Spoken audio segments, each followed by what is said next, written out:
हे परमपिता परमेश्वर सच्चिदानंद स्वरूप नंदलाल बाल गोपाल श्री कृष्ण भगवान आपकी सदैव ही जय।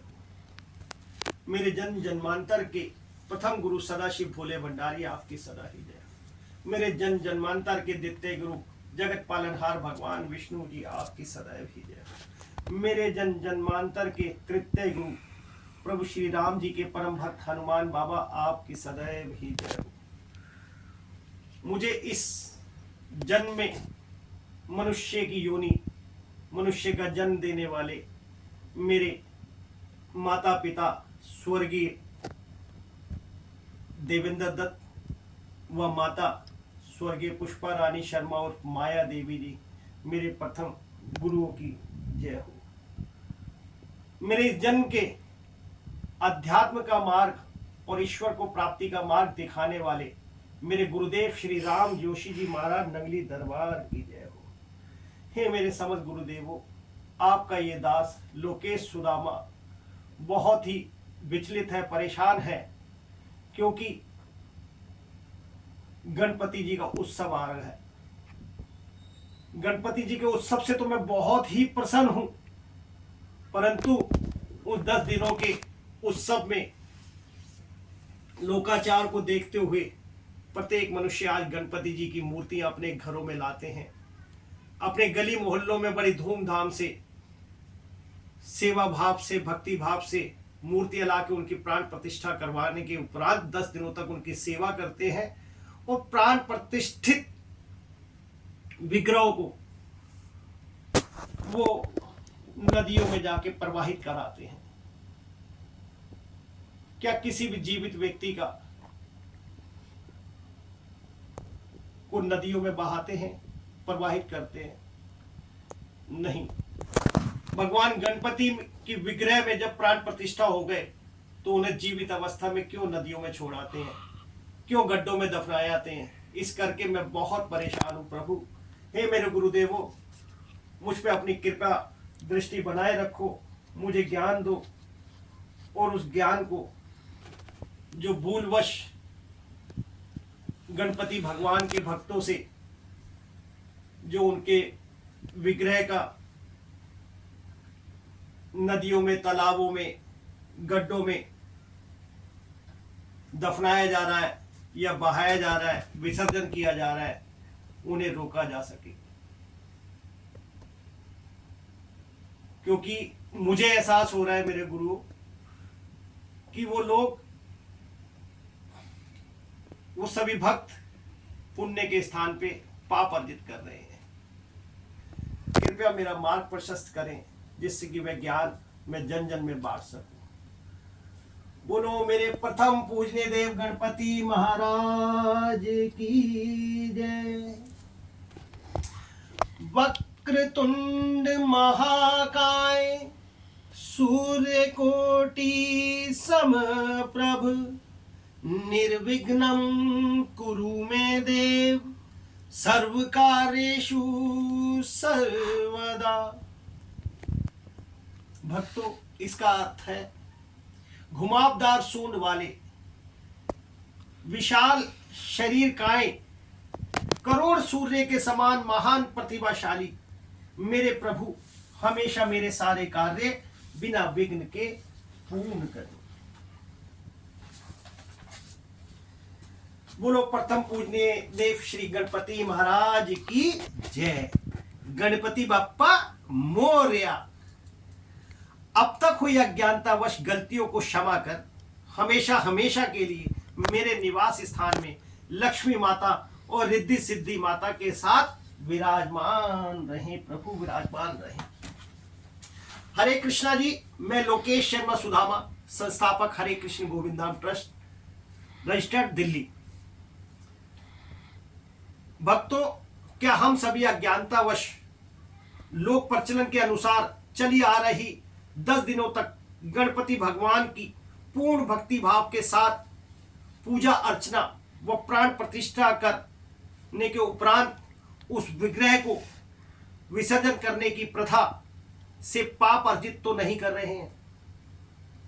उसी विषय पर मैं आज आप सभी भक्तों को अपने गुरुओं के आदेशानुसार क्रमबद्ध प्रार्थना के साथ जागरूक करने का प्रयास इस वीडियो के माध्यम से करना चाहता हूं। इसलिए मेरी आप सभी से प्रार्थना है कि आप इस वीडियो को अंत तक अवश्य देखें और मेरे YouTube चैनल कृष्ण सुदामा व फेसबुक अकाउंट लोकेश शर्मा पर जाकर वीडियो को शेयर अवश्य करें, जिसका लिंक मैं इस वीडियो के साथ आपको अवश्य पोस्ट करूंगा। बोलो प्रथम पूजने देव गणपति महाराज की जय।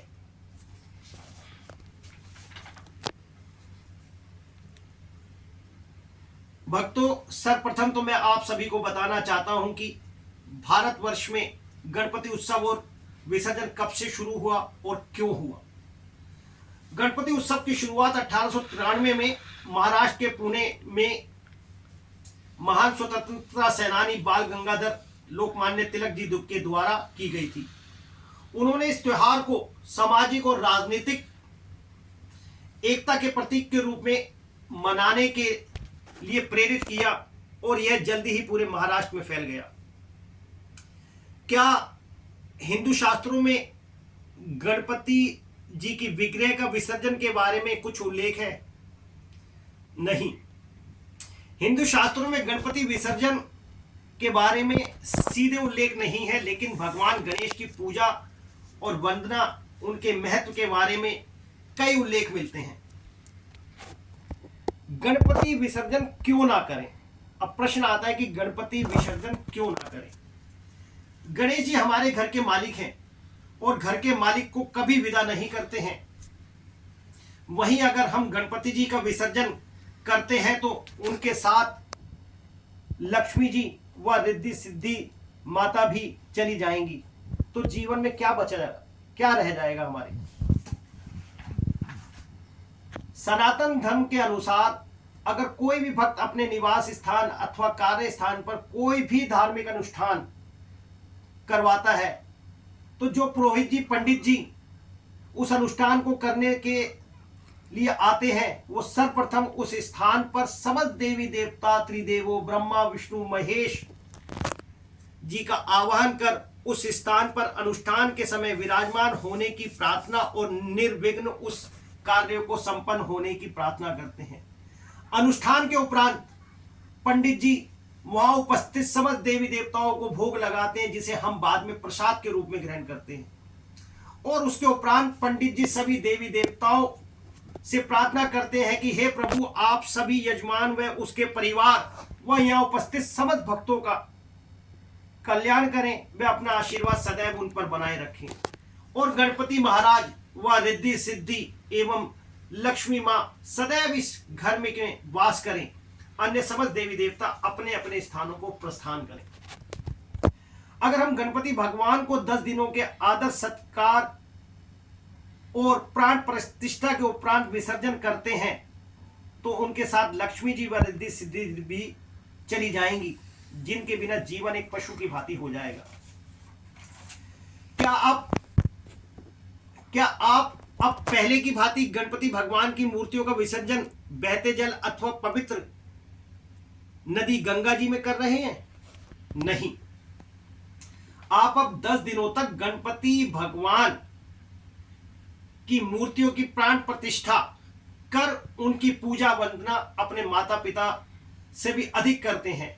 और अंत में अब उनकी मूर्तियों के विसर्जन के नाम पर गंदे नालों के पानी से दूषित नदियों में विसर्जन नहीं, अपितु चोरी छुपे फेंक आते हैं, या सरकार के दिशा निर्देश पर 4-5 फुट गहरे नवनिर्मित तालाबों में डाल आते हैं, जिन्हें बाद में दफना दिया जाता है, या उन पर बुलडोजर चला दिया जाता है, या बेकदरी से उन्हें बुलडोजरों के द्वारा कुचल दिया जाता है, या उनसे उठाकर बड़े ट्रकों में भरकर किसी पुल के ऊपर से नदियों में बेकदरी से फेंक दिया जाता है, जिसकी आप सभी गणपति उत्सव विसर्जन के उपरांत बहुत ही अफसोस के साथ अपने अपने मोबाइल फोनों पर वीडियो देखते हैं। मैं एक बात और बताना चाह रहा हूं, मुख्य बात, कि सनातन धर्म में मृत बच्चों के शवों को पहले बहते जलों में बहाया जाता था, परंतु जल प्रदूषण को देखते हुए सरकार के द्वारा उस पर रोक लगाकर उन्हें अब मिट्टी में दफनाया जाता है। परंतु आप सब अज्ञानी बनकर भगवान श्री गणेश जी की मूर्तियां लाकर लोक प्रचलन के अनुसार उनकी प्राण प्रतिष्ठा कराकर 10 दिनों तक उनकी अपने माता पिता से भी बढ़कर भक्ति भाव विभोर होकर पूजा आराधना करते हैं, जिसके उपरांत उन्हें बहते प्रदूषित नालों के रूप नदियों में या तो फेंक आते हैं या 4-5 फुट गहरे कृत्रिम जलाशयों में दफनाने हेतु छोड़ आते हैं। क्यों? क्या वे मरत है? क्या उनमें प्राण नहीं थे? तो प्राण प्रतिष्ठा क्यों कराई थी? क्या जीवित प्राणी को जल में बहाया या दफनाया जाता है? मैं किसी भी भक्त की आस्था व विश्वास को तोड़ना नहीं चाहता हूं, अपितु भगवान गणेश जी की मूर्तियों विग्रहों के साथ अज्ञानता में हो रहे तिरस्कार को रोकने का प्रयास इस वीडियो के माध्यम से कर आप सभी को जगाना चाहता हूं, जिसके लिए मेरी आप सभी भक्तों से प्रार्थना है कि आप पहले की भांति और भी हर्षोल्लास, उत्साह और भक्ति भाव से 10 दिनों तक नहीं 365 दिनों तक भी करें, तक भगवान गणपति जी का उत्सव अपने अंतिम सांस तक मनाते रहें। परंतु उसके उपरांत उन्हें किसी भी दूषित जल में प्रवाहित व कृत्रिम गड्ढों में न दफनाकर अपने आसपास के मंदिरों में वहां के पुजारियों से बात करें कि क्या उनके मंदिर में भगवान गणेश जी की मूर्ति है। गणेश जी की मूर्ति सभी मंदिरों में मिलेगी, जहां शिवालय होगा वहां पे गणपति जरूर होंगे, लेकिन वो शिव परिवार के रूप में है। क्या गणेश जी की अलग से कोई मूर्ति है या नहीं? अगर है तो कहीं खंडित तो नहीं है।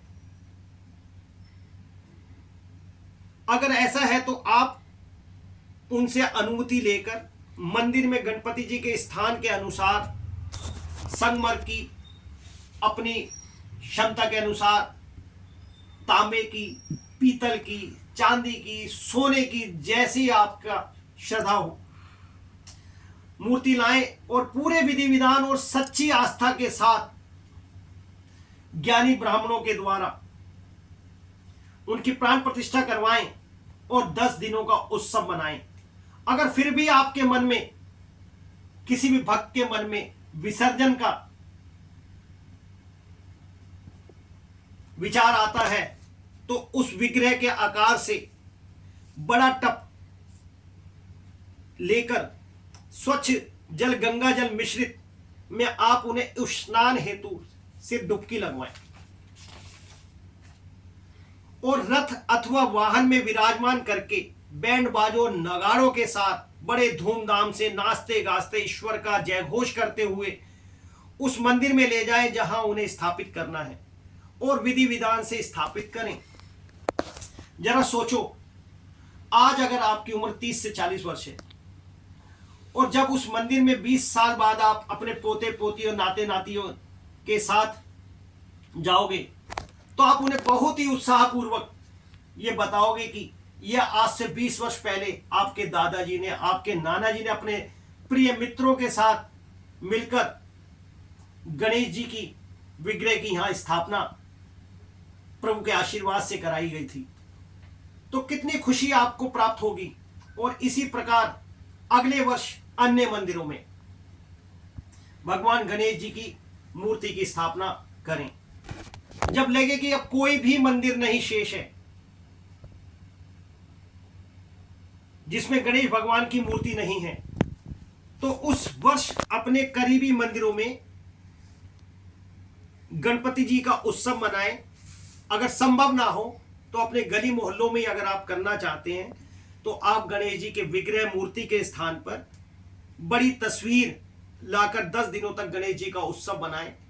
और अगर संभव हो तो जब भंडारा करें, प्रसाद का वितरण करें, तो जहां पे आपने पहले गणेश जी की मूर्ति जिस मंदिर में स्थापित की थी वहीं सभी भक्तजन एकत्रित होके बड़ी धूमधाम से उस प्रसाद का वितरण करें और गणपति भगवान का जय घोष करें। बोलो गणपति महाराज की जय। मैं किसी भी भावना को, भक्ति भाव को ठेस नहीं पहुंचाना चाहता हूं, अपितु बस गणपति महाराज की विग्रहों की ये दुर्दशा जो विसर्जन के उपरांत होती है उससे बहुत पीड़ित हूं। मेरा सभी से अनुरोध है कि मेरी इस बात को ध्यान दें और इस वीडियो को जितने भी गणपति महाराज के भक्त हैं वो ज्यादा से ज्यादा इसे शेयर करें, जन जन तक, एक एक भक्त तक पहुंचाएं। और मेरा ये कोई जोर जबरदस्ती नहीं है। अगर आपको अपने दिमाग के अनुसार समझ आती हैं मेरी बातें तो आप इन बातों को स्वीकार करें, अन्यथा जैसे कर रहे हैं करते रहें। जो कराएगा हरि कराएगा। मैं तो सिर्फ ये जानता हूं, मैं तो सिर्फ उनका दास लोकेश सुदामा हूं। बोलो गणपति महाराज की जय।